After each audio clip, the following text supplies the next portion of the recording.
G'day everyone, welcome back to the Rem Gordo YouTube channel for season 2022. This is 2 years in the making, Gordo. What do you think of returning? Oh, it's awesome to be back. So 2 years I think it's been since Richmond and Geelong were in the granny. So that was 2020. It's been good this year. Remy and I have watched games quite intensely. Absolutely. Every Friday, Saturday, Sunday, and the Thursday night games when they've been on. But yeah, super excited to get into the next 4 weeks of finals. Yes. This finals bye week has been long. It's been a long wait until Thursday night. We've still got a few days to go. But really excited to start talking about some of these games. Absolutely. Just to shout out to our teams this year, very overwhelmingly West Coast finished 17th. Pretty disappointing, but good to get the number 2 draft pick this year for the first time in a very long time. We're up near the top. What about your team, Gordo, this year? So the Cats, they made me nervous at the start of the year. Bit of a slow start. I think 5-4 they were. But that's alright, they've come good and they've won every game since then. So it's been nervous times, but I'm pretty confident. I'm quietly confident. I hope they can go alright this year. Yep, top of the ladder, your Catters. Alright, we'll move into the finals now. So kick it off with an elimination final on Thursday night at the Gabba. We've got Brisbane and Richmond. What are your thoughts, Gordo? So the last time these two teams met was on a Sunday afternoon, and Richmond were a long way down at the about halfway through the game. Exactly. Richmond really came back. It was just that 2017 Richmond form, 2018 Richmond form. I definitely agree. Just the run and carry from the back line, and they got the job done on their home deck. So it'll be interesting to see how they go up in the Gabba. Yeah, I think Brisbane's defence is a bit of a worry at the moment. It's really undermanned, with a couple of key injuries in particular. Marcus Adams, I feel, is a big letdown at the moment for them. So they're going to have to find ways to have multiple players step up. On the other hand, Richmond is probably the informed team of the competition along with Geelong. They're back to their 2017 form, I believe, in the last couple of weeks, and it'll be interesting to see whether they can gather that momentum heading into this final. Yeah, I'm really keen to see how Brisbane's midfield goes up against Richmond. I think pretty evenly matched, but I think Brisbane have a lot of stars, so I'm really keen to see off the back line too. Brisbane have got some great kickers, so I feel like that could really construct a lot of their play moving forward. Absolutely. No doubt Dimmer Hardwick will have a specific plan for a few of Brisbane's players in particular, and so will Chris Fagan, so it'll be really interesting. We'll get into some of the key players for the game now. So first up, I'm going to talk about Tom Lynch and Shai Bolton in particular. These two have been one of the most outstanding combos, I believe, in the midfield and forward line for Richmond, teaming up very nicely with assists and goals. Their work in the Bolton's centre bounce clearance work in particular, and Lynch's contested marking's been amazing the last couple of weeks, and it'll be really interesting to see how Brisbane can stop this onslaught, along with Richmond's ability to repeat stoppages and getting those inside 50s to get to Lynch in particular, and Bolton around those clearances. What about you, Gordo? What key players you? So I'm really interested, putting a huge focus on Brisbane's midfield here. I think they were disappointing last week when I watched them play. That was a bit of a cutthroat game against Melbourne, and they just looked underwhelming, I would say. So I'm really looking at Neil in particular, also looking at McCluggage on the outside. If he can get the ball a lot and have more of an influence, I reckon Brisbane might be a good chance, especially up against Richmond. They're red hot. So yeah, it'll be very interesting. What do you think for a tip, Gordo, within this game?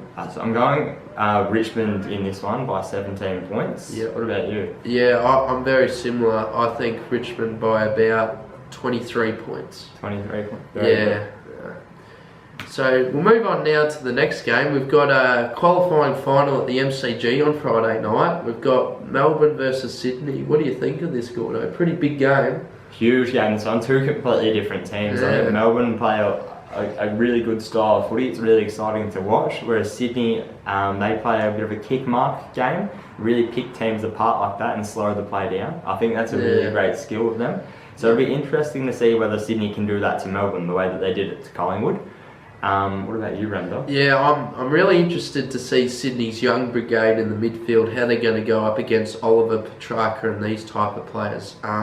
They've been doing it all year, Sydney, with a young outfit, with the likes of Chad Warner and Errol Goulden really stepping up this year as young 21-year-olds. In particular, though, I feel like Clayton Oliver could get really on top of Sydney's midfield here with his contested ball work as well as clearance work, feeding it to Petrarca and from the hit-outs from Gawn. It's going to be really crucial for Sydney to stop that onslaught from Oliver, I believe. Yeah, I think so as well. So I've got a couple of players that I'm watching. So I'm watching Gawn.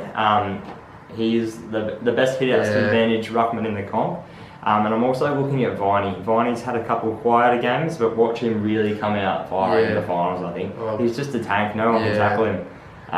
What about you, Rem? A couple of players that you... Yeah, I feel like Tom Papley and Chad Warner is another combo, as I mentioned before with the combos. In particular, this is a very Sydney-like in terms of pressure. These are two players that really apply that intense tackling pressure as well as sneaky around goals and setting up that clearance work as well. So I feel like Melbourne need to stop the speed of Sydney. I feel like it's a really big part of their game, and it's how Sydney are going to from clearance work into the inside 50. It's how they normally repeat those stoppages as well with a great speed with the ball. Yeah, absolutely. So, can I ask you, Rem? Can I get a tip for this game? Yes. Friday night at the G. Friday night at the G. I really believe Sydney can cause another upset here, as they did throughout the year. They bet Melbourne at the MCG, and I feel like it will happen again. So I'll go Sydney by 10 points. So I'm going to go against you here, actually. So I'm going to tip Melbourne by 5. So it'll be the only close game, I think, of this finals round. So I'm picking Melbourne by 5, and I'm really excited to see how that pans out. So moving on, we've got a Saturday twilight game. Cats at the MCG versus the Collingwood Magpies. Tell me about this one. Yeah, I feel like this is one of the most intriguing games of the season coming up this Saturday afternoon, because Geelong's coming off an unbelievable streak of wins, and Collingwood. So are Collingwood. With that one loss to Sydney within that 11-game streak they went on in the back half of the season. So these are the two informed teams of the competition, and I feel like it's going to be neck and neck all the way, but I feel like one team could get a stranglehold, whether it be in a quarter or a specific 10-minute block, that will decide this match. What do you think, Gordo? Yeah, so I think we'll really find out a lot about Collingwood in this one. They've played some fantastic games. They've been unstoppable in last quarters. There's been amazing. It has been amazing to watch. I've been lucky enough to be at some of their wins, and it's an unreal feeling around the ground. Just a feeling of disbelief. You'd never think they're a chance, and then all of a sudden they've won the game by a couple of points. Unbelievable. So I'm praying it doesn't happen personally, but I'm hoping for a close one. Love a close game. So players to watch. I'm really looking at the battle between Dangerfield and De Goey in the middle. I think two similar players, real hard bulls at it. So a lot of contested work between those two. Whoever can come out on top, I think their side might just win this one. I'm looking at Dacos versus Tom Stewart. So with Nick Dacos in particular, this has been a revelation for Collingwood this year. Also teaming up with his brother, of course. They've been two standout players for Collingwood, part of this revelation under Craig McRae. And Tom Stewart, what a sensational player this year. Unfortunately had that suspension, but that doesn't rule out how good his contested marking ability was, and the ability to transition off half back into the midfield was absolutely sensational this year. So the battle of Dacos's run versus Tom Stewart contested ball from a defence transition. It will be very pivotal in deciding who wins this match. So what do you think, Gordo, with the tip? So dare I say it, but I'm tipping Geelong. Yeah. And so I have to tip my own team. How much? So I'm going Geelong comfortably by 4 goals, so 24 points. 24 points. So what about you? Yeah, it's a really tough one. I just feel like Collingwood's has this sense of steeliness about them that could overwhelm Geelong at the MCG. I do think Geelong will hit back in a semi-final, but I believe Collingwood by around 8 points in this one, just in very tight battle, but could go either way. Absolutely, I definitely agree. So moving on. So we've got Freo versus the Bulldogs at Optus Stadium Saturday night. What do you think of this one, Gordo? Pretty exciting day of footy, to be honest. You go straight from twilight straight into this game over in the West. I'm keen to see how the Dogs go. Yeah, it's interesting. Snuck into the 8, done everything they could, and then left it into Can't believe to get them in. Carlton missed the 8 by just a single We point. feel for the Carltons. Unbelievable, hey. But yeah, I think Freo have had a nice little patch of form. Yeah. They're playing some decent footy. I'm really keen to see whether they can really put their foot down and win this one comfortably and move forward into the semis. Yeah, I don't know if it reminds you a bit of 2016, Gordo, but Bulldogs came over to Perth against West Coast then, and they were given not much of a chance, and I feel like this could be very similar. It's a pretty young outfit with the likes of Ugle Hagen, in particular up forward with Norton. It's a real... The transition of the Bulldogs list is still very young, I believe, and it'll be interesting to see how they have that the pressure within Perth. Will it be too much, or will it give them a sense of urgency to go right from the foot go and absolutely stranglehold these Dockers at home with no finals experience? Isn't that right? Yeah, absolutely. The couple players I'm looking at in particular here, I'm really focusing on Brayshaw and Fife in this one. I think those two are real finals type players. Absolutely. Watch Brayshaw just amass disposals here. He might collect 30-35 quite easily. Fife down forward. Will he go forward, or will he play more time in the midfield? I think he has to go forward because Freo need to kick some goals. Absolutely. Especially with the Bulldogs forward line, quite strong. What about you? Yeah, I feel like a couple of key players in particular, Marcus Bontempelli and Josh Dunkley in particular for Bulldogs, pretty seasoned players in terms of finals experience, and they know what finals pressure is, Gordo, compared to Freo, who have very little players who've played any finals at all. And I feel like it could be a key difference in this match that not many people are taking too much aware of, because the finals experience is a very vital thing, I believe, and we've seen throughout history teams crumble in elimination finals in particular. So I believe Bontempelli out of the midfield and Josh Dunkley with that transition to mid to forward could really stranglehold these Dockers. A tip for this one?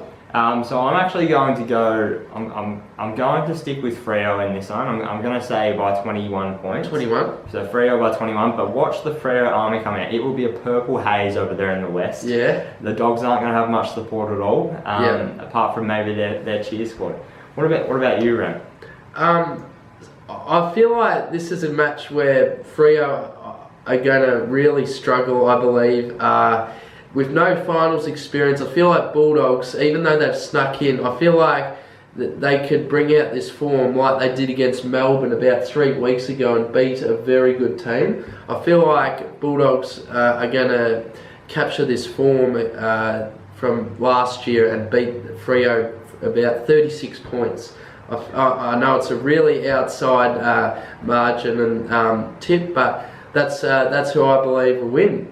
No, I love it, Rem. Like a bit of a little bit of controversy here. Yeah, exactly. For week one. So moving on. So we've got. I just want to know your player of the finals. Player of the finals. Who's winning player of the finals? Yeah, it's a really interesting one. You could go for a lot of players here. It's very tough.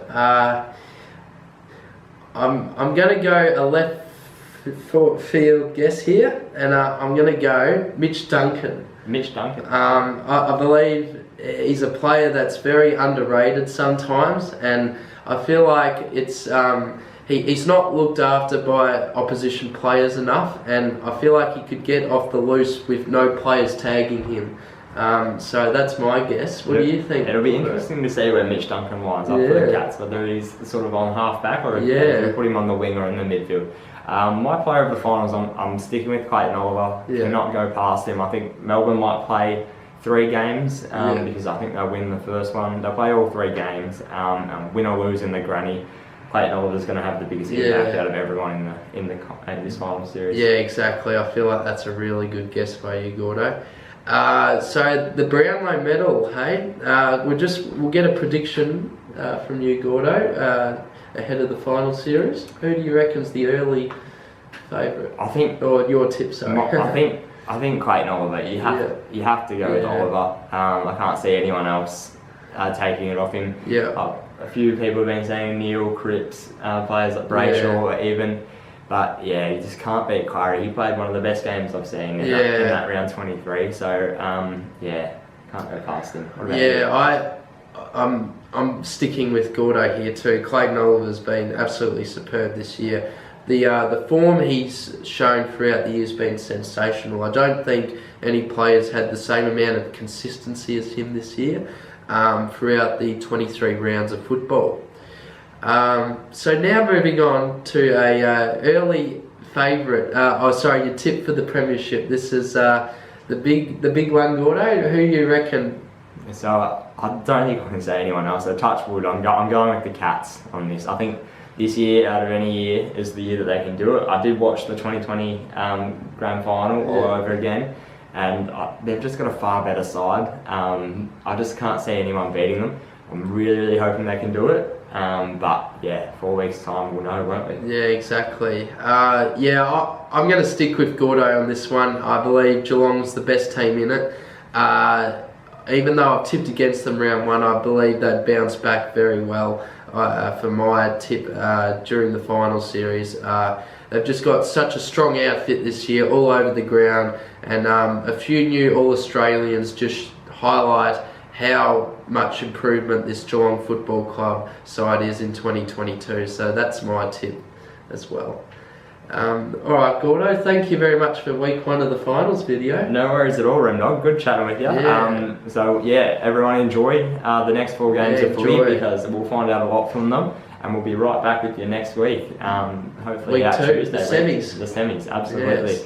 Rightio, thanks very much, Thanks, guys. Gordo. Enjoy. Yeah, see yous.